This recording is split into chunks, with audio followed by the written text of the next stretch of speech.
Now, Autolite and its 60,000 dealers and service stations present Suspense.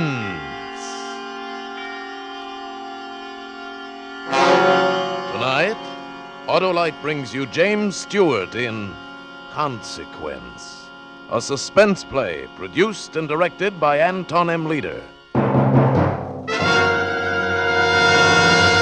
Friends, while the wife is spring cleaning the house, how about spring cleaning your car? Give your motor new spring pep by replacing those worn-out narrow-gap spark plugs with a set of revolutionary new wide-gap Autolite resistor spark plugs. Your motor will idle smoother. Yup, and give better performance on leaner gas mixtures. Yes, sirree. Actually save gas. What's more, Autolite resistor spark plugs with the exclusive Autolite resistor cut down on radio and television interference. So, folks, see your Autolite dealer and have him replace old, worn-out, narrow-gap spark plugs with a set of the sensational new Autolite resistor spark plugs. Remember, You're always right with Autolite. And now, Autolite presents James Stewart in a tale well calculated to keep you in suspense. Maybe the costume was the decisive factor, or maybe it would have happened anyway. In any event, the occasion was the 10th reunion, and the class of 29, as such occasions demand, they were all dressed identically in cowboy suits. And there was Ted Wolfe, whom I hadn't seen in 10 years, although in college he'd been by far my closest friend. And so, of course, I brought him home to dinner. And Gwen managed to be quite charming, even though it was the maid's night out. She didn't even kick about the oven. And that's how it started out, just like that. Just like any pleasant, casual little evening. Oh, Gwen, that was a wonderful meal. Last one I'll get like that for a while. Thank you, sir. Have you really got to go tonight, Ted? Can't you take a day or so? No, not very well. I got my plane reservations and everything. Anyway, I told him I'd be back this week, and tonight's just about the deadline if I'm going to make it. Well, what time's your plane? 3 a.m. Say, that reminds me, I can't go aboard in this thing. Oh, you probably will. I think you're both kind of stuck on yourselves in those cowboy outfits. Worse than a couple of kids. Sure, I'm going to wear mine to the hospital tomorrow. Oh, fine. Hey, no kidding, though. People will think I'm nuts. All right, spoil sport. Now, we'll call the hotel later, have them bring your bags over, and you can change here. Although I would think a cowboy suit would be a sensation in Ecuador. You? Ted, are you really going to Ecuador? Mm-hmm. First, I thought it must be a joke. No, you've heard me talk about the work Ted's doing there. I know, but Ecuador. Well, they've got to have medical care out on those plantations some way, and I like it. I don't see how you stand it.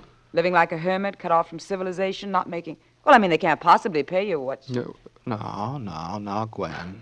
What time? Oh, my goodness, I've got to run. Are you leaving us, Gwen? I promised Mother I'd come out to the country tonight. Anyway, I know you two would much rather talk over old times by yourselves. Oh, I'm sorry. Well, in case I don't see you again, thanks for everything. It's been swell. Well, you're coming back sometime, aren't you? Oh, maybe 5 years, maybe 10, maybe never. Silly. You come back next year and plan to stay for a while. Oh, thank you. I am sorry I have to go, but you two have a nice evening. There are eggs in the icebox, Phil. Okay. Did he always have to have fried eggs at night when he was in college, Ted? Yeah, that's Phil, all right. Good night, darling. Don't bother coming to the door now. I'll phone you tomorrow night. Bye, Gwen. Have a good trip, Ted. Bye. Goodbye. Yeah, you're a lucky man, Phil. Am I? Well, I suppose you know that the main reason I came to this shindig at all was to see you. So why me?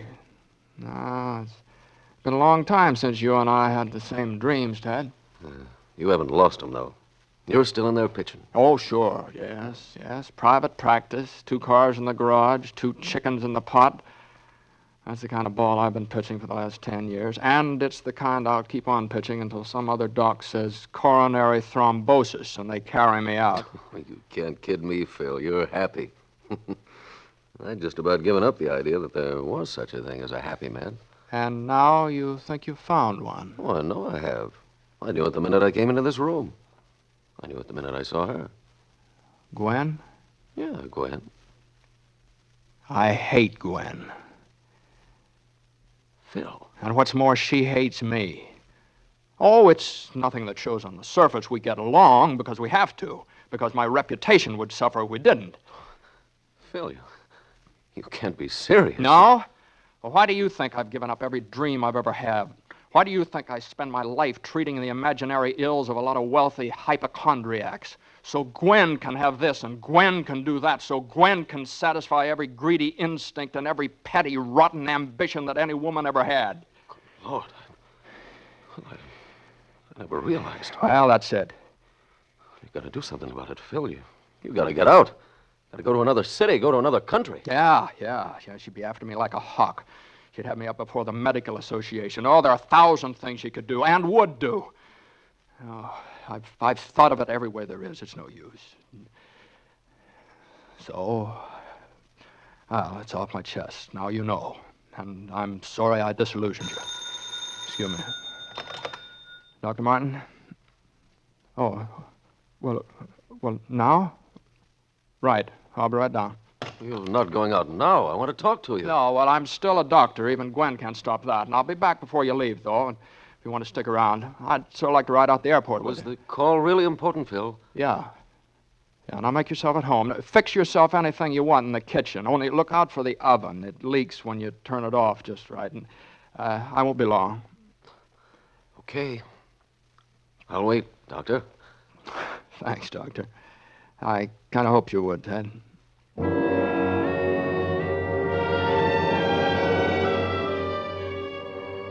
That was the second thing. Ted's deciding to stay, but I didn't know it then. All I knew was that Jo had called me from the office and she was upset. Still, I decided to walk. I was upset, too. When I got there, she was going over the accounts. Hello, darling. Hello. It was nice. Well, isn't it always? Always terribly. Well, what are you doing? Now, there isn't all that rush to get the bills out. There is, though. For me. For you? Uh-huh. Well, what is it, Jo? What's the matter? Phil, I had a talk with Father this evening. Well, something about us?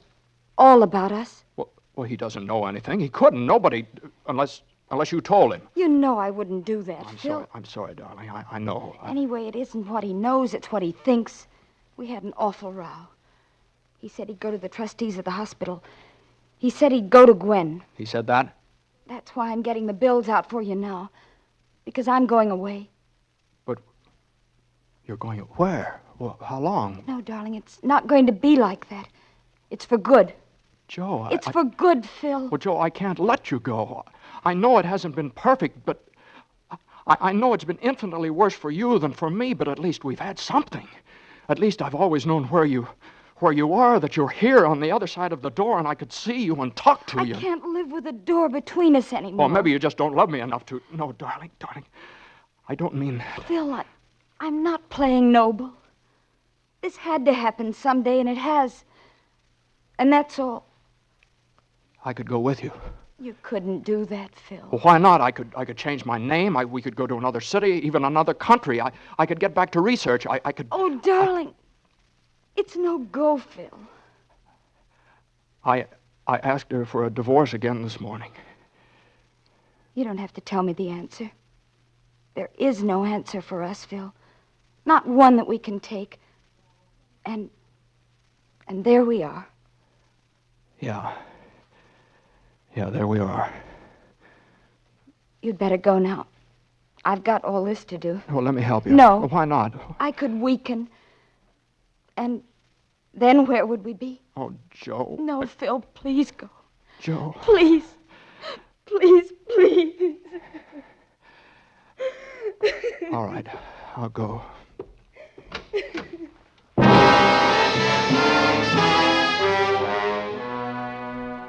I don't know how long I walked that night or where. Perhaps most men are weak and never know it. But when you're losing the woman you think you love, that's when you'll find out. That's when you'll see yourself at last in the pitiless glare of all your poor, frightened, childish helplessness. And I walked along, and I was sick to the depths of my soul. And I walked some more. I don't know, somewhere in the distance I heard a siren. There was a glow against the sky, a fire. And then I realized I was near my home, and then it wasn't just a glow against the sky of any fire, it was my own house. It burned almost to the ground. This is terrible. How did it happen? Somebody said they think it was the gas stove. Stunned and confused, I began edging through the crowd, and then there was a sudden stillness, and a few men took off their hats, and then I saw it. A stretcher, and the blanket thrown over the shapeless form, and the blackened, shriveled cowboy boot, and I remembered. Ted had been in that house. They just got him out now. Yeah, what's left of him? They say you wouldn't hardly know it was a man. Frantically, I started forward, and then I stopped, because I thought somebody had spoken to me, but they hadn't. They weren't looking at me. They were looking at the ground and the stretcher, and that thing that lay there on it. Dr. Philip Martin. Yeah, I knew him. He was a good man. Oh, poor Dr. Martin. What an awful way to die. Suddenly, I was shaking with excitement. I pulled my hat down over my eyes. I turned up my collar, and I moved carefully back through the crowd, out into the street, and I turned the corner, and then I ran. Joe! Phil! Joe, I'm going with you. Phil, you haven't... Joe, it's all right. It's all right, Joe. I'll tell you later. But we're free, Joe. We're free. I'm dead. I mean, Dr. Philip Martin. He's dead. For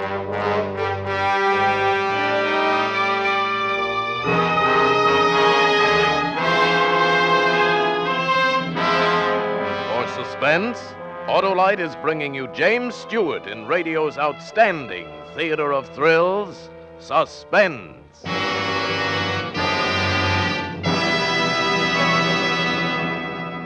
Hello, Harlow. Heard you caught a burglar at your house last night. I sure did, Hap. There was this man sneaking around my garage. I said, look here, mister. You want to replace your old narrow gap spark plugs with the sensational new wide gap Autolite resistor spark plugs.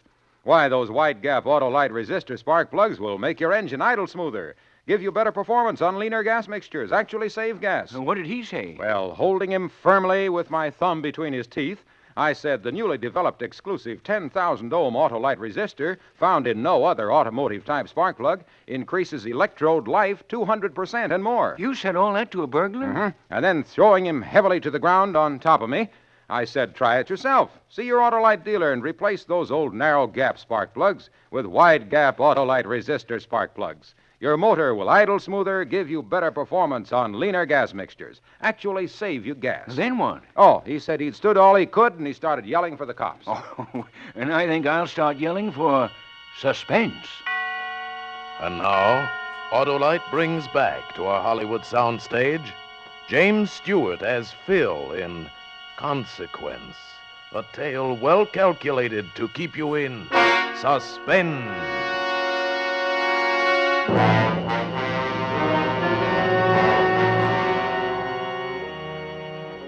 There must be something of the criminal in every man, because it seemed that I knew automatically everything I would have to do and how I was going to do it. Hotel Wilton. Dr. Wolf, please. Dr. Theodore Wolf. Thank you.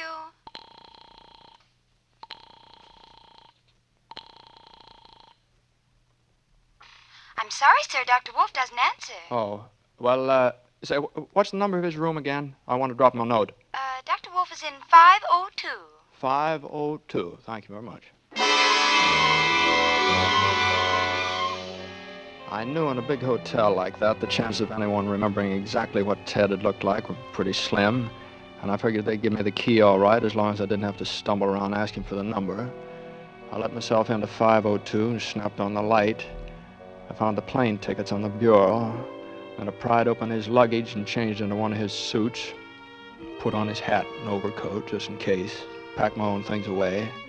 There was a pair of dark glasses on the bureau, too. I put them on. Then I went downstairs, checked out, paying cash. I knew he'd bought the plane tickets to the airport and that the travel clerk in the hotel wouldn't know Ted Wolf from Adam. Yes, sir? I'm Dr. Wolf. I've been staying here at the hotel. Oh, yes, Doctor. I have a through plane ticket here to Ecuador, Pan American, for tonight. I want to turn it in. Oh, one moment, sir. That's Dr. Dr. Theodore Wolf. Pan American? Wilton Hotel. Got a through ticket to Ecuador. Dr. Wolf. Will you take it? Thank you. All right. That will be quite all right, Dr. Wolf. And while we're at it, you might as well give me a couple of train tickets. Yes, sir. Where to? Huh? I said where to, sir. Wait, Los Angeles.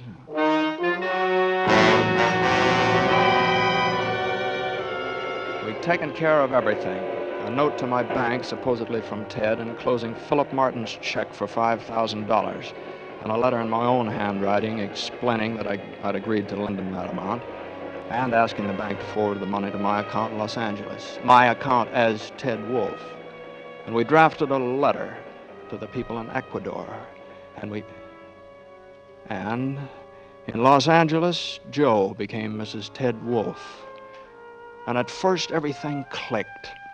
I got the kind of a job a doctor dreams about, where I could write my own ticket and spend at least half my time entirely on research. And Joe started taking courses for a medical degree. After all, she was only 24. And then, right there, right in broad daylight in the hospital, it happened. Hello? Joe, pack a bag as quick as you can, just enough for 2 or 3 days in the mountains. Now, just as fast as you can. Phil? It's Gwen. I saw her just now upstairs in the reception room. Gwen, are you sure? Absolutely sure? Couldn't it be just a coincidence, Phil? I mean, couldn't Gwen maybe just have happened? Maybe. Listen, Joe, I've been thinking. She mustn't know where we go. That's what I was thinking. Maybe it would be better if she did know where we were going. If she did know? I don't know. It may just be a coincidence. But if it is a showdown, the mountains is a better place than most. All right. I'll phone the landlady. Is that safe? Yeah, Gwen won't talk, not until she's sure.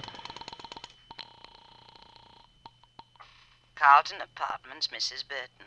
Hello, Miss Burton. This is Dr. Wolf. I wonder if you'd do me a favor. Why, I'd be glad to, Dr. Wolf. We're going out of town for a couple of days, and I just remembered some friends said they might stop by, and I thought they might like to join us, so I wanted them to know where we were. All right, sir. Now, maybe you could just stick a note in our door where they'll see it.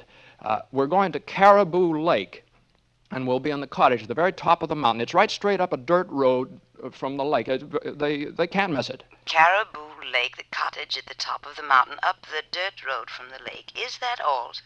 Yes, thank you, Miss Burton. That's all. Thank you. Caribou Lake is nothing more than a general store where you can buy bait and hire boats and cottages. That time of year, there's hardly anybody there except the people who own the store. And the cottage we had was a good 3 miles away up a twisting dirt road running above the lake. But you could see it very plain, even at night when the lights are on. We stopped in the store. We both went in to buy what we needed, food, kerosene, matches, things like that. And then we went on up the mountain. By that time, it was almost dark, and Joe fixed something to eat, but neither of us could touch it. We were watching the road for lights of a car. It was about 8:30 when we saw them. And they went on past the store without stopping and came on up the mountain. It couldn't have been anyone else but Gwen. Well? No, she didn't waste any time. What if the car is rented? No, she'd bring her own. She loves to drive. Phil, you're not afraid, are you? No. No, not anymore. I'll go. Well, this is a surprise. Hello, Gwen. Dr. Martin, always poised. Nothing surprises you, does it? I suppose it was the check. Partly.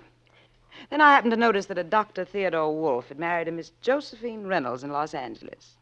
It did occur to me that your idealistic friend must have been an awfully fast worker. Well, aren't you and your bride going to ask me in? Come in, Mrs. Martin. Thank you. Quite cozy, aren't you? We have been. Well, I'm sorry to break up your little All right, cut it out, Gwen. Now, what do you want? Dear man, what do you think I want? And the way things are now, you've got $200,000 worth of life insurance coming to you. Why don't you let us alone? Philip, I don't know whether you realize how much worry and anguish you've caused me. Sure, I know. I know just exactly how much. And perhaps you also know exactly how you stand with the law in this matter. I don't know about all this impersonation business, except it would permanently ruin your career. But I do know that the laws covering bigamy are quite drastic. Yeah, I used to think that money meant everything to you, Gwen, but I guess it doesn't, does it? I certainly don't feel called upon to accept rebukes from you, Philip, for anything. Not after what you've done. I feel that I'm being most generous to both of you. All right, now just what exactly do you want, Gwen? Either you come back and we'll explain the whole thing as amnesia or something, or you both go to jail. How could You shut Now up. listen. Just a minute. Now listen, Gwen. Does anybody else know about this? Of course not. Nobody knows you came out here or why? After all, Philip, I do have some pride left. Just that I was taking a little trip to New York to forget. New York, huh? All right, Gwen. Just give us a couple of minutes to talk this thing over, will you? Alone? Very well. Although I don't see there's very much to talk about. Will you go outside or shall we? I'll go. I'll wait in the car. Oh, Phil. It's all right, Joe. I don't mind now. Neither do I. Do you think you can do it? Me? I'll have to have an alibi. Have you thought? I've thought about it. I've thought about it all day. And it's all right. It's good. She'll disappear the same way I did. A fire? Yeah. Only I'll have to be down at the store when it happens. This place will go up like kindling. And when they pull her out, they'll think it's you. Nobody knows she's up here. And I'll be there to say it is you. How are you going to... I've got it all fixed in the cellar. All you have to do is here. Use this hatchet. Can you? Yes. I will. And then go out to the car and get on the floor of the back seat, under the blanket, lock it from the inside. I'll probably get away right afterwards. All right, Phil. I'll see you in the car, and the whole thing shouldn't take more than a couple of hours. Phil, you're not afraid? Are you? No. I'm glad. Gwen, Yes? come on in. Have you, decided? Yes. Well, you might as well eat with us. There'll be quite a few details to talk over. I'm not sure I feel much like eating in this house, Philip. Yes, well, I don't know about you, but I'm not going to start back hungry. Now, give me the keys to your car, will you? It's blocking mine, and I'll go down the hill and get a few things for dinner. Really, Oh, will Philip, you please stop griping? Now, you've won. Now, give me the keys. Very well. But I wouldn't try any mad dashes if I were you. Oh, now, don't be a fool, Gwen. No, I don't suppose you would. Alone? She went in. I took the keys, but first I went around back, down the cellar. I put a lot of old newspapers around the wood pile and doused the whole thing with kerosene. And then I cut a stub of plumber's candle and set it on the papers and lit it. I knew just about how long it'd take the candle to burn down, about 45 minutes. Then I went out and I got in Gwen's car and I started on the mountain without lights. And at the drop above the lake, I put it in low and I cramped the wheels and I jumped out.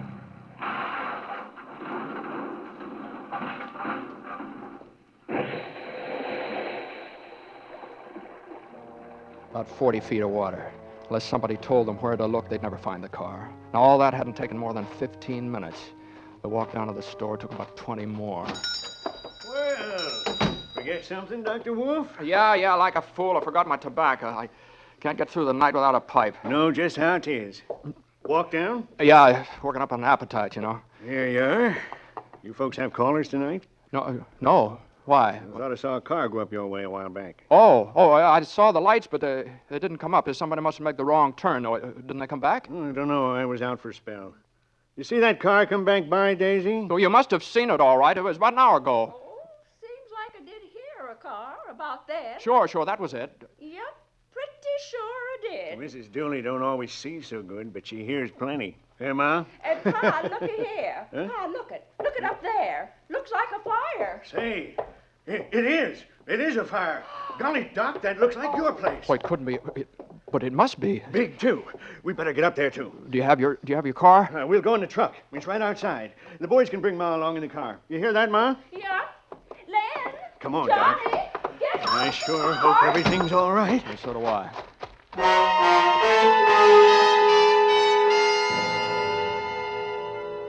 The cottage was all wood and dry, and it was completely gone by the time we got there. It was the boys who dragged her out of the embers.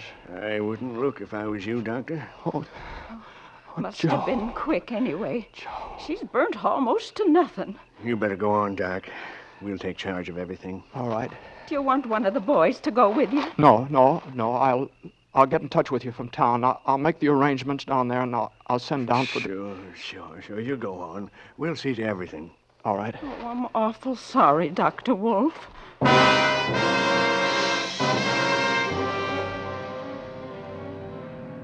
I climbed into the car and I started down the mountain. When I was around the first bend, I pulled up and stopped. I reached over with one hand and touched the blanket on the floor behind me. Are you all right, Joe? Yes, Philip. I'm quite all right. Gwen.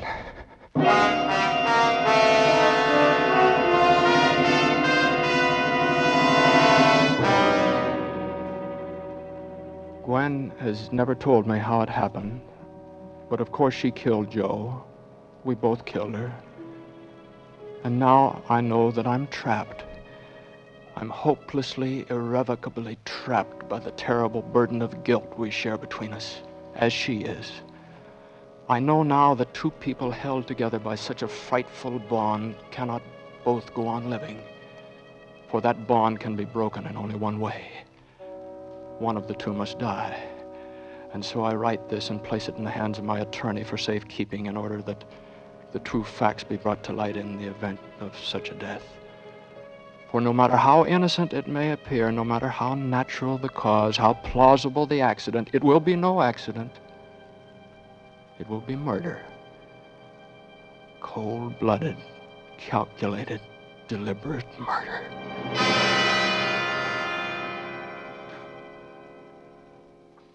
And now, the local news. Dr. Philip Martin, who has been in poor health for the past 3 months while recovering from an attack of amnesia, died today in his home from an overdose of sleeping sedative. He is survived by his widow, Mrs. Gwen Martin.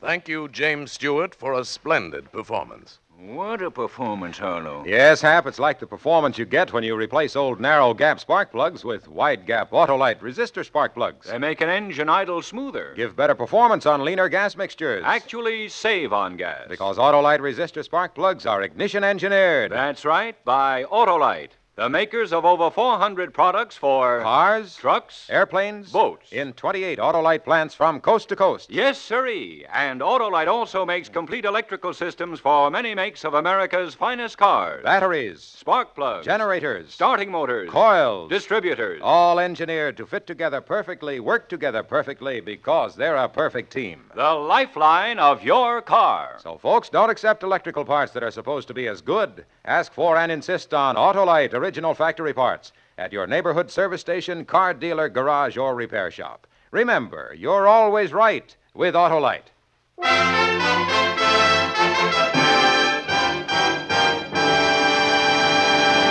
And now here again is Mr. James Stewart. Well, I want to thank Tony Leader and his great cast of actors for making my suspense visit so pleasant. I'm a great Suspense fan, and like all of you, I'm looking forward to next week's show when Frederick March appears in Cornell Woolrich's story, The Night Reveals, another gripping study in... Suspense. James Stewart can currently be seen starred in the Metro-Goldwyn-Mayer production, The Stratton Story. Tonight's suspense play was adapted for radio by Robert Richards from an original story by Vladimir Posner and George Sklar, with music composed by Lucien Morawek and conducted by Leith Stevens. The entire production was under the direction of Anton M. Leader. Next Thursday, same time, hear Frederick March in The Night Reveals. You can buy Autolite resistor spark plugs, Autolite stay-full batteries, Autolite electrical parts at your neighborhood Autolite dealers. Switch to Autolite. Good night. This is CBS, the Columbia Broadcasting System.